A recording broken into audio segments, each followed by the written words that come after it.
Hello and welcome to Vapor. On today's show, we're going to be going over safety with the batteries and knowing Ohm's law so that you don't get injured when vaping. So let's start with the basics. The very basics are there are protected and unprotected battery cells for your vapes. Let's look at 18650s for example.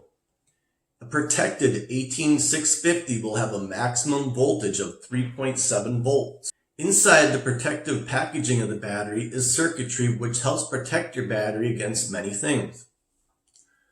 One of them is PTC, which involves overheating and overcurrent. PTC will cause the battery to automatically reset. CID, it deals with pressure relief valve that disables the cell permanently if the pressure gets too high. PCB deals with over discharge, overcharge, and overcurrent. And in the event of the PCB protecting it, you can reset it by putting it in a charger and that battery will automatically reset. Now, I recommend protected batteries to anyone that's new to vaping or unfamiliar with Ohm's law or, let's face it, just doesn't want to do math. Protected batteries are then the way for you to go. The downside to protected batteries is that they're expensive. They are 6 to 10 times more expensive than unprotected batteries. So let's face it, most of us aren't rich, so we're not going out and buying a bunch of protected batteries. So let's take a look at and focus on unprotected batteries. Again, using the 18650s as an example. Now, unprotected 18650s actually vary in voltage. Most of them are 3.7 volts, just like the protected, but there are some that can go as high as 4.2 volts. Now, it goes without saying that unprotected batteries have no safety features. Due to that, you must heavily rely upon your devices to have some sort of protection built into it. Mostly, it's going to be like the chipset that's built into it. But even so, you're going to need the amps of draw that your battery is able to allow. And in order to do that, you're going to have to look at Ohm's law. Now, Ohm's law is not that complicated, but I'm going to break it down to you and make it simple so that anybody can use Ohm's law to figure out what the maximum amp draw is from their battery to ensure that your battery is not going to degrade and possibly explode in your device or in your pocket. So let's get into Ohm's law.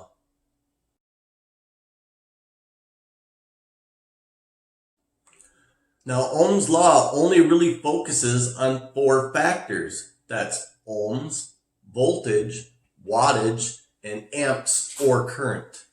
Amps and current are the same thing. I'd like to use 3 examples for this just to show you how Ohm's law works in calculating the wattage you would use on your device, and then you would use to look at your battery to see what the maximum sustained current draw is on that battery to ensure safety and that you're using the correct battery. So let's look at a setup where you're using a coil with, let's say, 1 ohm of resistance, right? The coil has 1 ohm of resistance, so that's one of the 4 factors. You also know the battery you're using, the 18650, has 3.7 volts to it, right? And if you look at the battery, it might not tell you what the sustained draw is on it, so you're going to have to go to that manufacturer's website because that's very, very important. For this example, I'm going to say the battery has a maximum sustained draw of 5 amps. So using Ohm's law,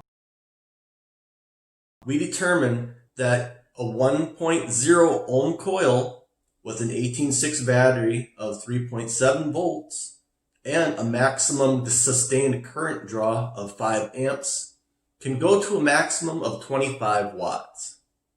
25 watts, that's plenty for 1 ohm resistant coil.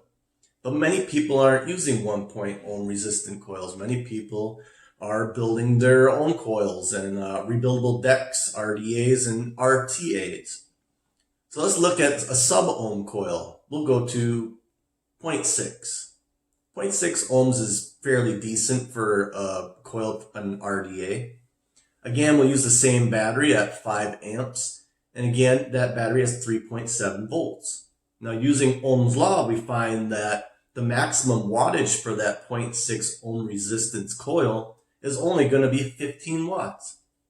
Now, that's a pretty cool vape. I mean, some people might be good with that. So 15 watts might not be a big deal, but other people are going to want a warmer vape or even a hot vape, and 15 watts just won't do. Well, you can't use that battery with the 5 amp sustained draw.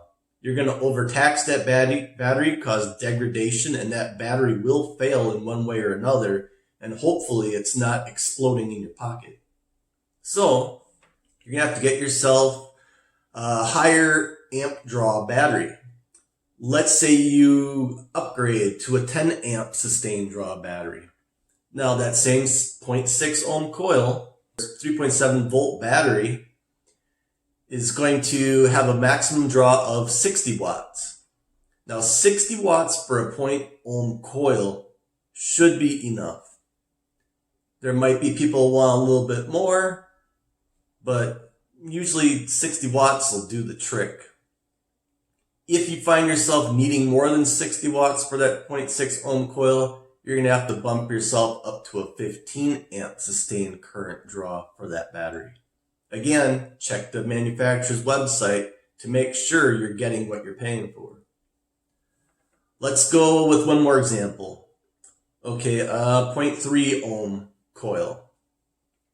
Now, if you use that 5 amp battery for that 3 ohm coil, you're only going to be able to use 7.5 watts of power before you're already tapping out on that battery. And let's face it, 7.5 watts of power on a 0.3 ohm coil, that thing will barely even glow. So let's jump up to the 10 amp right away. Okay, you got a 10 amp current draw battery. Still 3.7 volts, right? Still 0.3 ohm coil. The maximum draw on that's going to be only 30 watts. Now 30 watts will light up the coil a little bit. You're going to get a very cool vape out of it. And it's going to be very wet. So 30 watts isn't going to be most people's cup of tea. In the next example, we're going to bump it up to a 15 amp draw battery. Now, using those same 4 factors, the 0.3 ohms resistant coil, the 3.7 volt battery, using Ohm's law, we are able to determine that it has a maximum wattage of 67.5 watts before it starts overtaxing that battery. Using Ohm's law, you can calculate all sorts of different coil sizes and as well as all different types of amp draws on batteries. Because let's face it, amp draws on batteries can be like 20, 25, 30, 40 amp draw. And coils can be any size of the rainbow. Using Ohm's law, you can calculate all of these, know your parameters, know your safety limits, and not have batteries exploding in your device, in your face, or in your pocket. So always use Ohm's law in conjunction with the information given on the manufacturer's website for that battery, and you should be safe and have a great day vaping on your Mod Pod, whatever you got.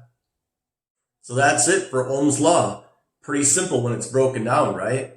If you do have any questions though or comments, feel free to leave them below and I'll try my very hardest to answer back in a timely manner and try and give you the answer that you're looking for. But that's it from me for today.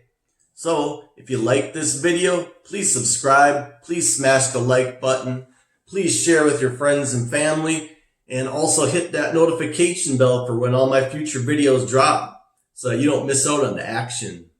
So until next time, later, vapors. We seem to be experimenting some technological difference.